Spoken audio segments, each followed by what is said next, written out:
বিসমিল্লাহির ছয় নং প্রশ্নের উত্তর খ ছক ১ হতে প্রাপ্ত চিত্র ১ এ কয়েন সংখ্যা ১টি, চিত্র ২ এ কয়েন সংখ্যা ৩টি। আমরা যদি অনুক্রমে সাজাই 1 + 2 টি। চিত্র ৩ এ কয়েন সংখ্যা ৬টি। আমরা যদি অনুক্রমে সাজাই তাহলে 1 + 2 + 3 একটি অনুক্রম সৃষ্টি করা যায়। এভাবে যদি আমরা চিত্র ৪ এ কয়েন সংখ্যা 10টি 1 + 2 + 3 + 4 এ সাজাই তাহলে আরেকটি অনুক্রম সৃষ্টি করা যায়।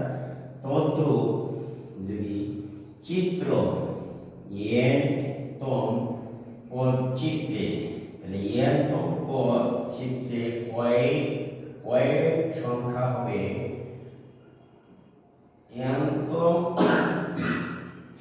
তাহলে n-তম পদ চিত্রে কয়েন সংখ্যা হবে 1 + 2 + 5 + up to n পর্যন্ত এতটিকে আমরা এইভাবে লিখতে পারি n * n + 1/2।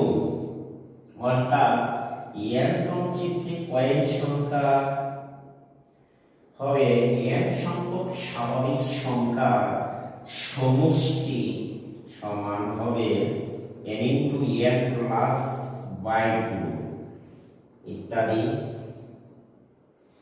প্রিয় শিক্ষার্থী বন্ধুরা, তোমরা আজকে যারা আমার ভিডিওটি নতুন দেখছো আমার চ্যানেলটিকে সাবস্ক্রাইব করবা এবং পাশে থাকা বেল আইকনটি বাজিয়ে দিবা, যাতে কোনো নতুন ভিডিও আপলোড করার সাথে সাথেই তোমাদের কাছে পৌঁছে যায় এবং তোমরা সেটা পেয়ে যাও তাড়াতাড়ি। আজকে আমি এখান থেকে বিদায় নিচ্ছি। আল্লাহ হাফেজ। সকলেই ভালো থাকো, সুস্থ থাকো।